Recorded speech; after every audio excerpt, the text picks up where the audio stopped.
Good morning, everyone. Correct. Let us first revise the formulas of annuity once again. We are doing this for the third time. Reason being, it's important and the chapter is entirely formula based. Okay. तो annuity का meaning हमने क्या सीखा था? What was the meaning of annuity? Was installment. Correct. Annuity का मतलब था installment. Annuity हमने दो तरीके की स्टडी की।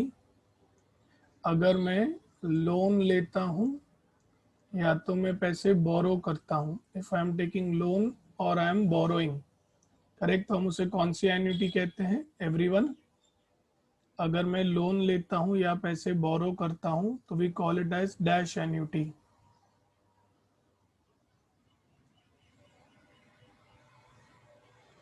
Present, we call it as the present value. लेकिन अगर हम इन्वेस्टमेंट करते हैं, if I am doing some investment or I am talking about sinking fund, तो हम उसे क्या कहते हैं? Future value. ठीक है। अभी प्रेजेंट वैल्यू भी हमने दो टाइप की स्टडी की कि आप eight the end of every month भरेंगे कि और at the start. Future value भी दो टाइप का, एट द एंड या तो एट द स्टार्ट। जब एट द एंड होता है तो हम उसे नॉर्मल कह सकते हैं, ऑर्डिनरी कह सकते हैं, इमीडिएट कह सकते हैं। और जब स्टार्टिंग में होता है तो ड्यू। यहाँ पर भी स्टार्ट में होगा तो ड्यू, और अगर एंड है तो नॉर्मल कह दूँ, ऑर्डिनरी कह दूँ, या तो इमीडिएट कह दूँ। सो अगर मैं फ्यूचर वैल्यू की बात करूँ, then A is given as C by I in bracket 1 plus I raised to n minus 1। और अगर हम ड्यू की बात करेंगे तो हम उसे सिर्फ ए डैश कहते हैं। जो भी आपका एन्यूटी का आंसर आता है उसे आप 1 प्लस आई से क्या करेंगे? मल्टीप्लाई कर देंगे। करेक्ट। सिमिलरली जब मैं ड्यू की बात करता हूँ, प्रेजेंट वैल्यू की, और नॉर्मल, तो जब मैं नॉर्मल की बात करूंगा then P is given as C by I 1 minus 1 plus I to the power minus N. और अगर पी डैश कहता हूं तो जो भी आंसर आए उसको 1 प्लस आई।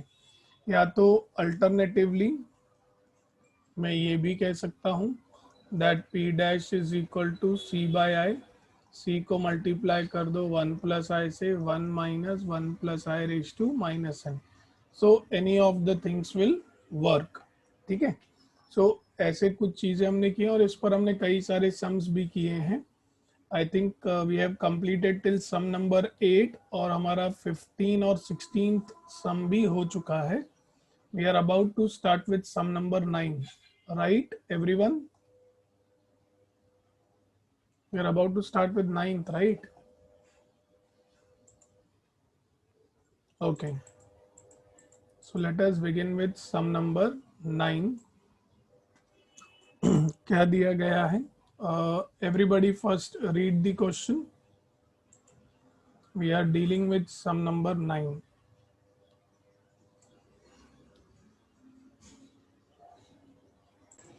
So let us now solve question number 9.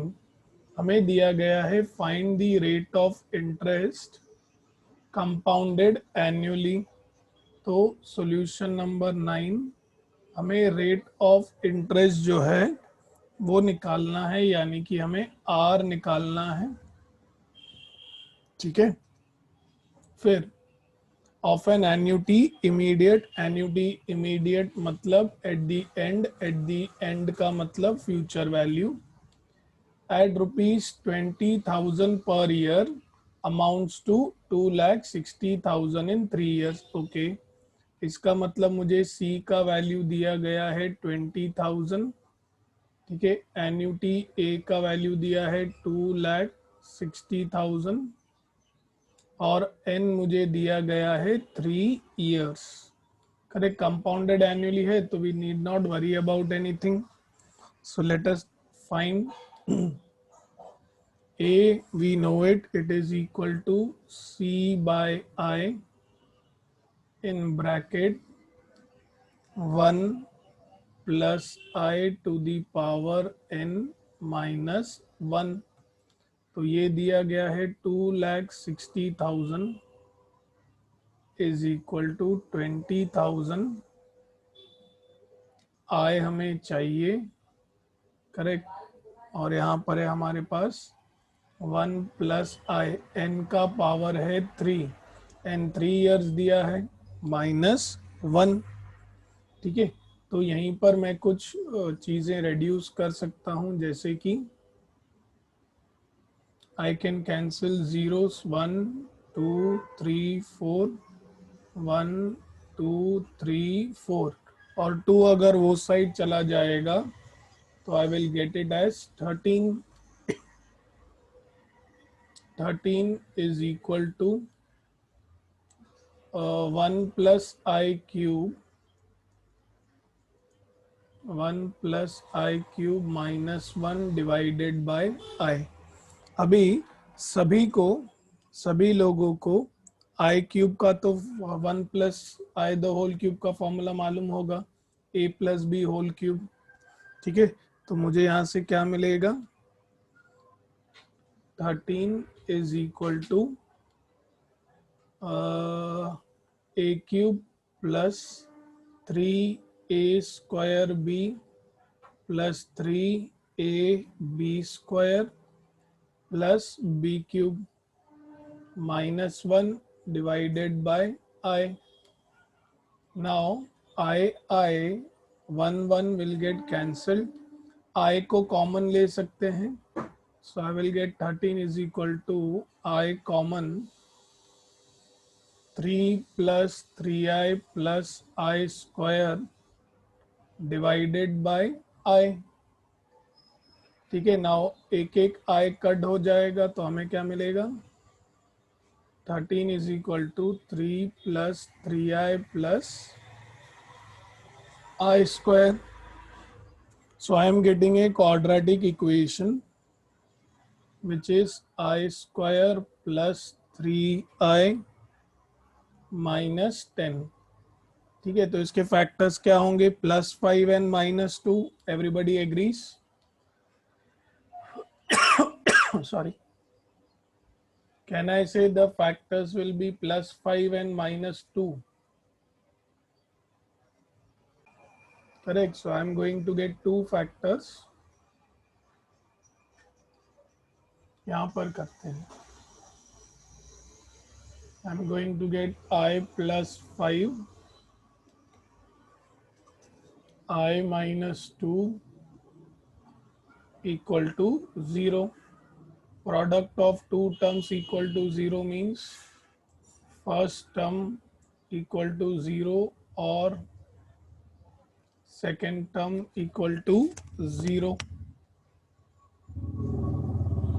अभी यहाँ से मुझे मिलेगा i इक्वल टू -5, अभी i कभी नेगेटिव हो नहीं सकता, so we will not use the value of i equal to 5।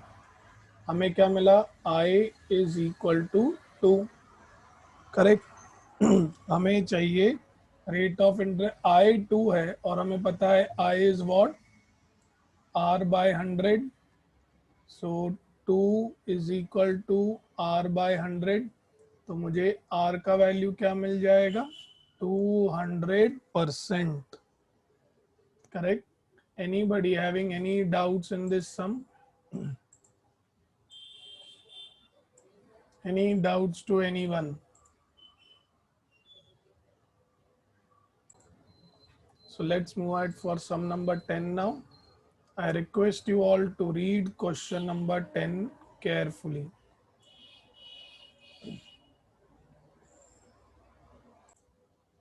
So now we can quickly solve sum number 10. क्या दिया गया है हमें sum number 10 में? Find the number of years for which an annuity of ₹500 paid at the end of every year. तो जैसे ही आप देखेंगे at the end of every year, at the end of every year, correct, और वो भी आप एन्यूटी पे कर रहे हैं, if the accumulated amount works out to be this, मतलब पैसा जमा हो जाएगा और आपको वो मिलेगा, राइट। तो ऐसा कब होता है, जब मेरे पास फ्यूचर वैल्यू हो और इंटरेस्ट दिया है आपको 10% per annum. Okay, find the number of years. So हमें एन फाइंड करना है।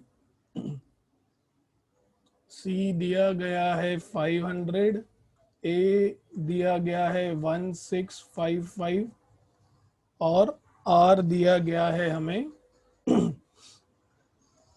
10%। आर 10% मतलब I will be equal to R by 100, यानी कि 10/100, यानी कि 0.1। Now we know that A is equal to C by I in bracket 1 plus I raised to n minus 1. So let us substitute the values. It is 1655 is equal to 500 divided by 0.1. Then in bracket it will be 1 plus 0.1 raised to n minus 1. तो यहाँ से मैं कह सकता हूँ 1655, point को हटा देंगे तो ऊपर 0 आ जाएगा। 1.1 raise to n minus 1, 1655 divided by 5000 is equal to 1.1 raise to n minus 1।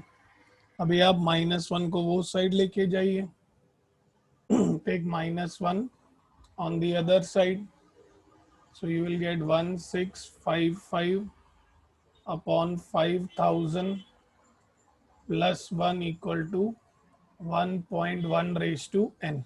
Quickly solve this, divide this and tell me what are you getting. Solve कीजिए, ऐड करके डिवाइड कीजिए और बताइए क्या आता है आपका answer. So you are getting the answer as 1.33 is equal to 1.1 to the power n. तो अभी अगर हम n की बात करें तो 1.1 टू दी पावर 1 तो वही मिलेगा, ठीक है। तो 1.1 का स्क्वायर करूंगा तो क्या मिलेगा, if I do 1.1 square I will get it as 1.21। अब अगर मैं 1.1 का क्यूब कर देता हूँ, 1.1 का क्यूब, सो मुझे क्या मिल रहा है, 1.331। इसका मतलब ये जो वैल्यू है ये क्या है, 1.1 to the power 3. This is 1.1 to the power n. So from this I can say the value of n will be equal to 3. Any doubts to anyone? Anybody having any doubts in finding this value?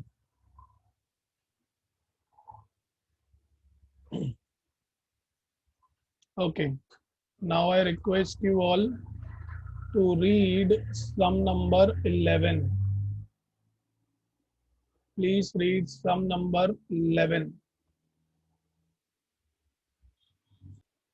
So let us begin with question number 11.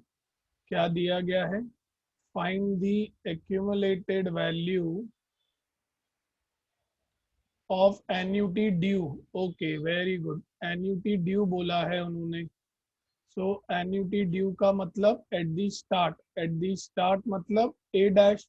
अभी इसको करने के दो तरीके हैं, जैसे मैंने बताया कि आप जैसे एन्यूटी निकालते हैं वैसे निकाल लीजिए, लास्ट में 1 प्लस आई से मल्टीप्लाई कीजिए, या तो फिर आप फॉर्मूला में ही सी की जगह पर सी इंटू 1 प्लस आई लिखिए। तो आप कौन सा मेथड जाना चाहेंगे, which method you would like to go ahead for, first वाला कि सेकेंड वाला, everyone? Okay, Chirag is also saying first, सभी लोग फर्स्ट कह रहे हैं, ओके। तो हमें एन्युटी ड्यू निकालना है, करेक्ट। अभी हम लोग क्या करेंगे, जैसे एन्युटी निकालते हैं वैसे ही निकालेंगे। हमें एक्यूमुलेटेड वैल्यू बोला है, मतलब हमें फ्यूचर वैल्यू बोला है, ठीक है। सी कितना दिया है हमें, C given to us is 1000, N दिया गया है 3 years, करेक्ट। और रेट ऑफ इंटरेस्ट आर दिया है 10% पर एनम। अगर आर 10% है, आई हो जाता है are by 100, that is 10/100, and that turns out to be 0.1, correct. तो हम लोग जैसे एन्युटी निकालते हैं वैसे ही निकालेंगे पहले। A is equal to C by I, 1 plus I to the power n minus 1। तो A हमें निकालना है, C दिया गया है 1000 divided by I, that is 0.1, just a second, 0.1, ये हो जाएगा 1 plus 0.1 to the power 3 minus 1, ठीक है। सो ए आ जाएगा, ये एक जीरो ऊपर चला जाएगा, 1 2 3 4, और ये है 1.1 टू दी पावर 3 माइनस 1। इसकी ज़रूर उन्होंने वैल्यू जो है दी होगी, यस दी है उन्होंने value. So it turns out to be A is equal to 10,000, it will be 0.331, correct. तो आपको ए यहाँ से क्या मिल जाएगा, ए यहाँ से क्या मिलेगा आपको एवरीवन, इसको डिवाइड बाय कर देंगे आप, you will get this as 3310, ठीक है। लेकिन उन्होंने हमें एन्युटी ड्यू पूछा है, करेक्ट। सो एन्युटी ड्यू मतलब ए डैश, ए डैश क्या होगा, जो भी आपका एन्युटी है multiplied by 1 plus I.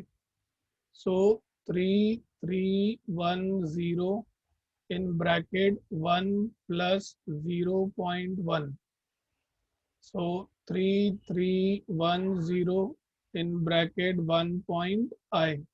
So please quickly find me what is the value of A dash.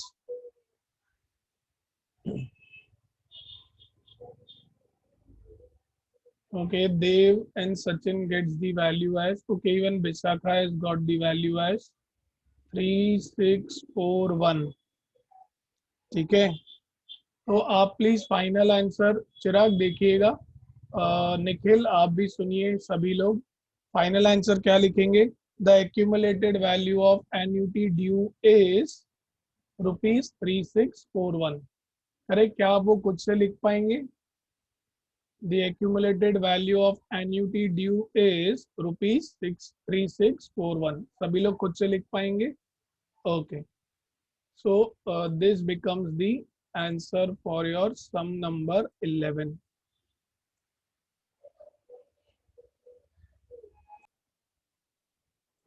Now everyone please read question number 12.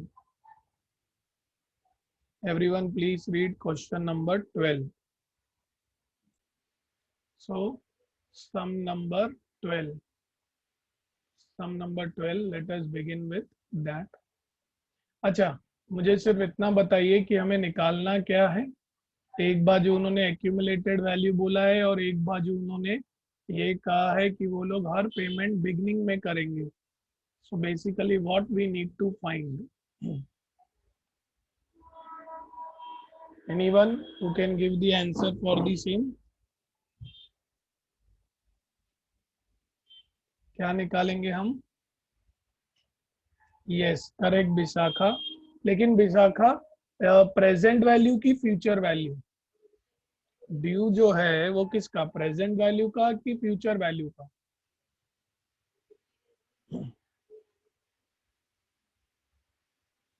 Future value, very good very good. Okay, so let us begin. हमें annuity दिया गया है 400, ठीक है। N दिया गया है 2 years, are दिया गया है 2%, correct. R given to me is 2%, इसका मतलब I will be equal to 2/100 मतलब 0.02। और एक्चुअल में देखने जाएंगे तो हमें ड्यू फाइंड करना है, तो ए डैश। सो आप जैसे मेथड 1 है वही जाना चाहेंगे कि अभी एक सम जो है हम डायरेक्ट फॉर्मूला से जाएं? Would prefer the previous method itself, or one you will go with the formula replacing c by c as c into 1 plus I? Okay, Nikhil says sir this sum by formula. Okay, no issues Nikhil। Formula में सिर्फ इतना change आएगा Nikhil, a dash will be equal to, वैसे हम and में multiply करते हैं ना 1 प्लस आई, इधर आप c के साथ मल्टीप्लाई कर देंगे 1 plus I, and the entire formula remains the same Nikhil, 1 plus I raise to power n minus 1। तो c हमें दिया गया है 400, करेक्ट। 1 प्लस आई, करेक्ट, यानी कि 1 प्लस 0.02, मैं डायरेक्ट लिखता हूँ 1.02 divided by 0.02 in bracket 1.02 to the power n, n दिया है 2 years माइनस 1। अरे इधर इन्होंने 1.02 टू द पावर 2 दिया ही नहीं है। Okay, so let me provide you 1.02 का स्क्वायर आपको लेना चाहिए 1.0404, ठीक है। You should take this value.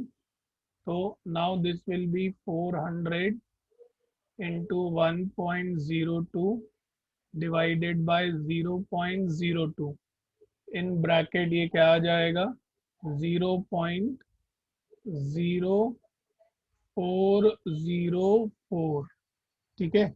So let us quickly go ahead.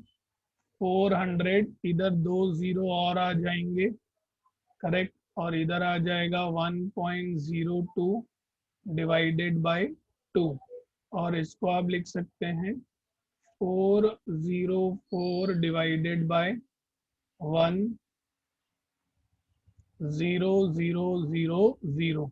चलो quickly find me the final value for a dash. Quickly find me the final value of A dash. So the answer what they have got is this 824.16, correct. बाकी लोगों को भी यही answer मिल रहा है? Others, are you getting the same answer?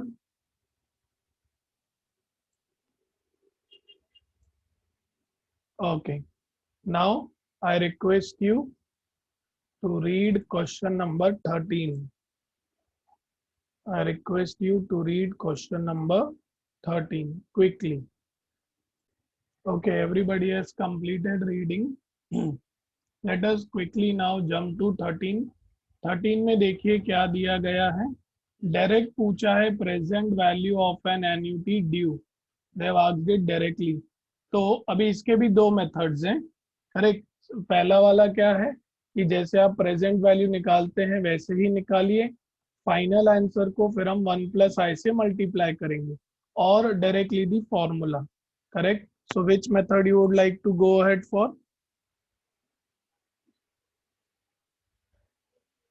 First one, okay, चलो first one जाते हैं। So let us go ahead for the next solution number 13। Correct बोला है find the present value of an annuity due of ₹600।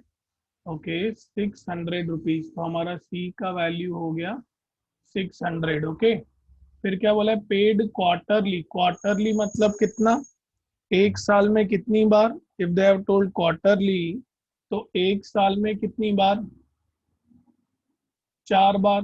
तो हमें are दिया गया है 32%, correct. R given to me is 32%, ये पूरे साल का है। तो इसको हम 4 पार्ट में डिवाइड करेंगे तो ये कितना आ जाएगा, 8%।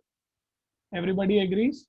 तो अगर आर जो है वो है मेरा 8%, करेक्ट, तो आई क्या होता है, R/100। इसका मतलब 8/100 यानी कि 0.08। और फिर बोला है कंपाउंडेड क्वार्टरली, एक साल में 4 क्वार्टर जाते हैं, तो वैसे तो n=1 होता, लेकिन क्योंकि उन्होंने बोला है कंपाउंडेड क्वार्टरली, तो एक साल में कितने क्वार्टर आते हैं, 4, तो इसीलिए n का वैल्यू क्या हो जाएगा, 4। Anybody having any doubts in given? Given जो है उसमें किसी को कोई डाउट? ओके, तो पहले हम जैसे प्रेजेंट वैल्यू निकालते हैं वैसे ही निकालेंगे। C/I, let me just write down, हमें चाहिए P डैश, ठीक है। C/I in bracket 1 minus 1 plus I to the power minus n।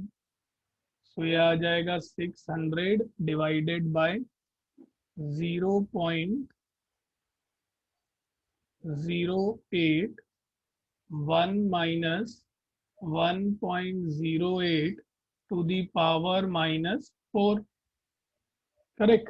तो ये अभी 600, 2 जीरो और बढ़ जाएंगे इधर, divided by 8।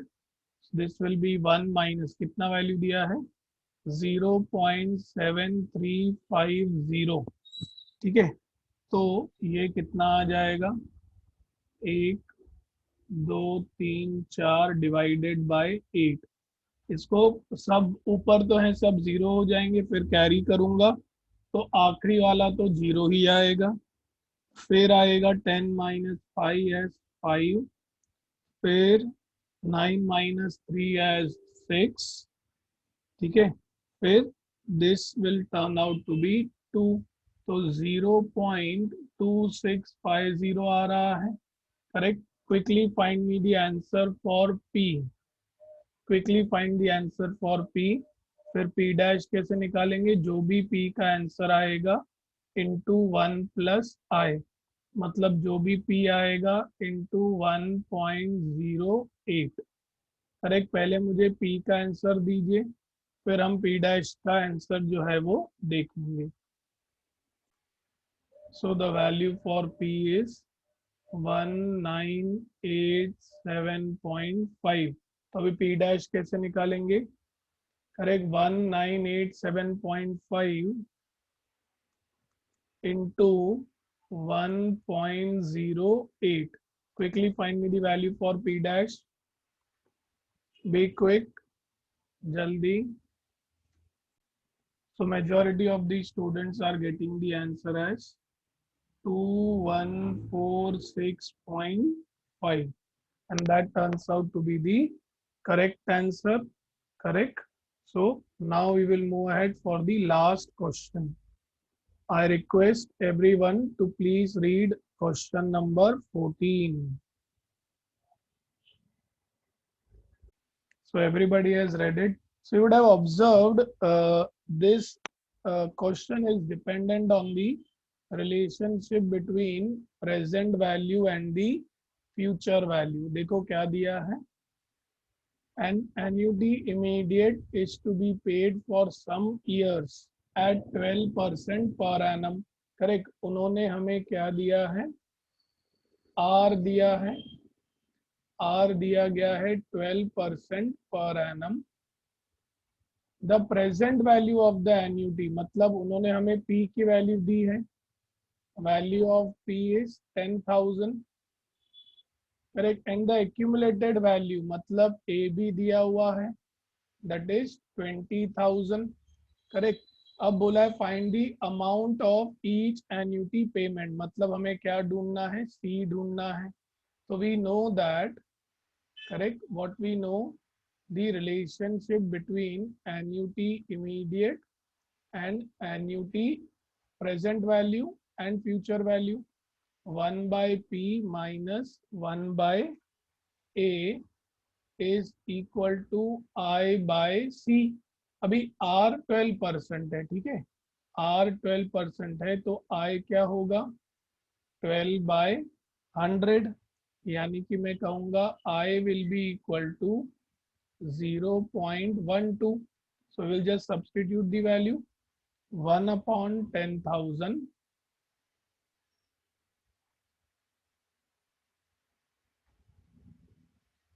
minus 1/20,000 is equal to 0.12 by C। तो ये कितना आ जाएगा हमारे पास 20,000 माइनस 10,000 डिवाइडेड बाय, करेक्ट।